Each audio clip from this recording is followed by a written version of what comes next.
欢迎来到新兴消息频道，请订阅频道，所以大家不要错过当天最热门的新闻。我们今天的时事通讯包括以下内容：赵丽颖容貌变化显著，活动全程神情严肃。钟明何炅当年评价，赵丽颖最近一次公开露面，胸前那朵红花装饰成了话题中心，白色长裙搭配突兀的红色花卉。这种视觉组合被部分观众形容为某种家居不易的质感。他的表情没有配合现场氛围，嘴角的线条和眼神的温度都偏离了公众熟悉的模式。这或许不是造型师的失误，更像是一次无意识的自我披露。艺人的公众形象本就是一种精心维护的构造物，当某个零件松动时，真实的状态就会从裂缝中渗出来。社交媒体上关于他性格转变的讨论持续了差不多72小时。不对，应该说这种讨论从来就没有真正停止过。从甜戏演员到正剧女主，职业轨迹的转型必然伴随外在表征的重塑。冷脸未必是情绪问题，可能只是新的职业面具还在磨合期。我记得他某次颁奖礼后台揉过3次眼角，粉饼压得很急。那时候闪光灯的密度比现在更高。公众人物与观众的关系本质上是场无声谈判，我们总期待他们永远保持签约时的表情。红毯装置的吊灯在她裙摆上投下细碎的光斑，像某种未完成的解码。或许从来就没有什么改变，只是我们终于注意到了被忽略的细节。服装符号学在娱乐圈永远有效。一朵花的意义从来不止于一朵花。何炅说他透明直率，这话搁在几年前听着挺对，现在看像一句没存好的旧录音。人设崩不崩的，这词儿本身就带着股塑料感。他最近被拍到几次黑脸，镜头前没藏住情绪。有人骂他飘了，也有人觉得真实。不对，应该说是另一种真实。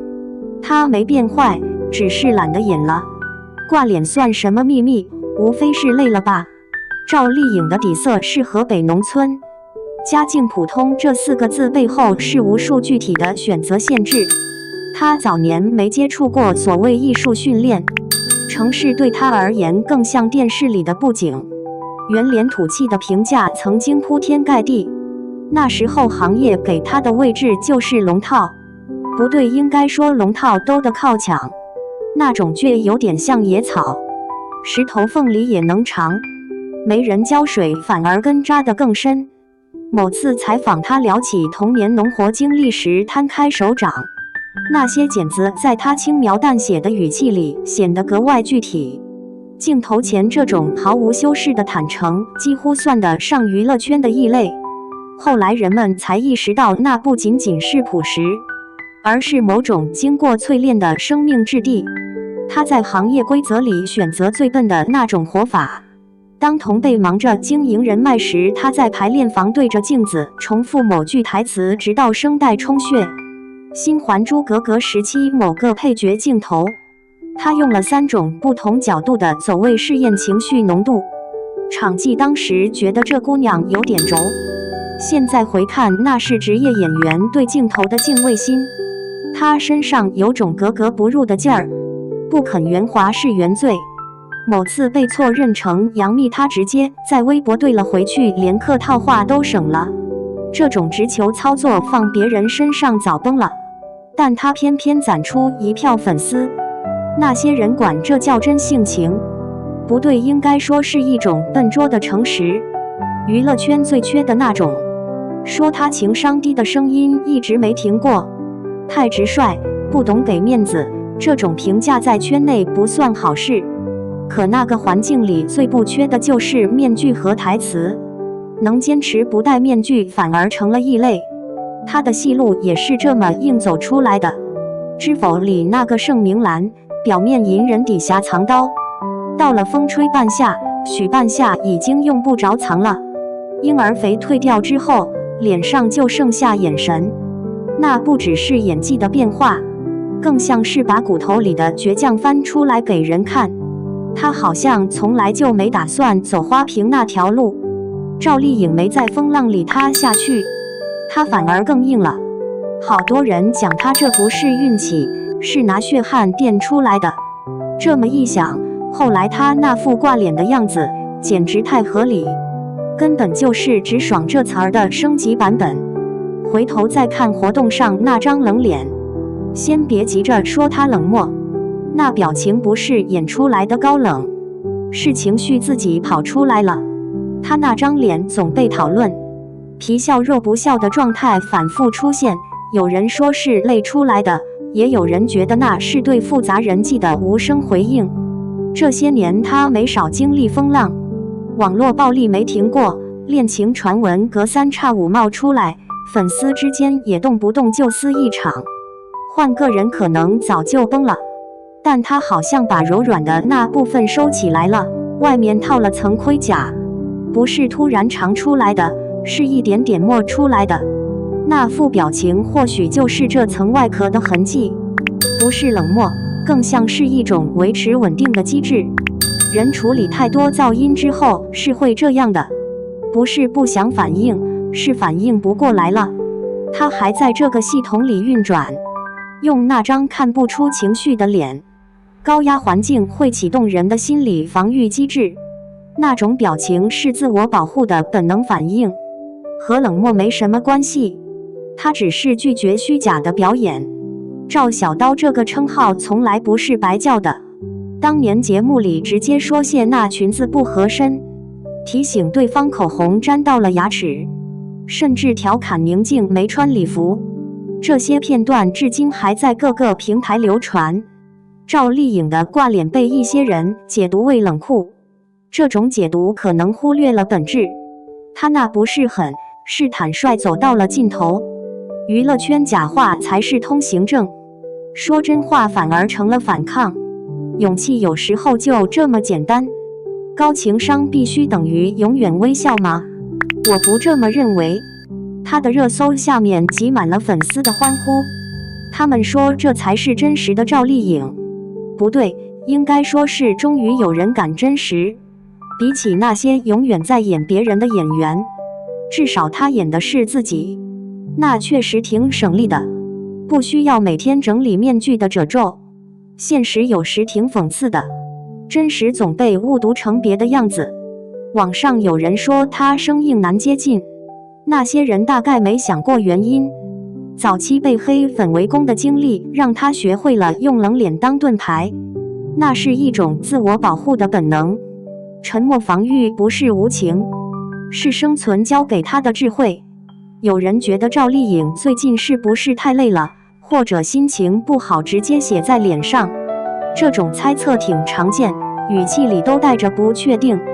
她的表情不像演技失误，更像生活留下的痕迹。她用一种很直接的方式表达态度，与其勉强笑着讨好别人，不如让自己坦然一点。这种态度在现在的娱乐圈反而很少见。别被冷脸骗了，她骨子里是暖的。熟悉她的人没觉得她高冷，剧组里常能看见她问别人你还好吗？有人划破手指，她转身就去找创可贴。这种琐碎事情网上根本没人提，倒是圈里人偶尔聊起来还会点头。她和周放那种交情才叫难得。周放和赵丽颖的名气不在一个层级上，但他们的关系比许多亲姐妹还要紧密，一起旅行、深夜聊天，互相支撑。这个行业最不缺少的就是竞争，能遇见真心相待的朋友几乎算得上奇迹。粉丝们把这种情谊看作浑浊水流中的一抹清澈。拍《向阳花》的时候发生过一件事，李慧君在拍摄中鼻子受伤，赵丽颖几乎不声不响地调整了自己的动作设计，她伸手搀扶的动作比剧本写得更早一些。这些细节藏不住人的本能。何炅用透明这个词形容她，意思大概是心里不藏事，嘴上不绕弯。现在听起来简直像一种褒奖。赵丽颖成名后的待人方式没变过，身边助理和工作人员得到的依然是平等对待。他在某个采访里提过农村出身这件事，说这让他更懂感恩，知道要珍惜现在有的。这种反差确实存在，表面上看是冷着脸的，心里倒是热乎。网友讨论时用外冷内热形容他，语气里能听出猜测，但欣赏没打折扣。名利场是个巨大的离心机，多数人被甩出去面目模糊。赵丽颖站在中间，她没丢掉那点东西，圈里管这叫初心，外人看来就是善良。这东西现在没什么用，但穿在身上像层软甲。你问她为什么总挂脸，那不是表演，是防御。从赵小刀到挂脸女王中间隔了8年，8年够把一个人打碎重组3回。他没有他，只是把原来的自己养得更结实。情绪挂在脸上总比藏在皮下好。不对，应该说他根本没打算藏。你看他演戏和看别人不一样，别人演悲喜，他倒像把生活直接泼进镜头里。那年在颁奖礼后台，他攥着奖杯的手指有点发白。后来有人问起，他说当时就是累了，累就挂脸，高兴就笑，这事简单的不像个圈里人。现在人人都谈人设，说他是崩塌再重建，搞错了，他只是没拆过自己那栋老房子，每年添块砖而已。赵丽颖没打算讨好谁，她站在那儿就是答案。娱乐圈习惯用笑容兑换资源，用客套置换人脉，这套规则运行了很多年。突然有人不肯交门票，他们最初说他不懂规矩，后来发现规矩是他定的，实力成了最硬的通行证。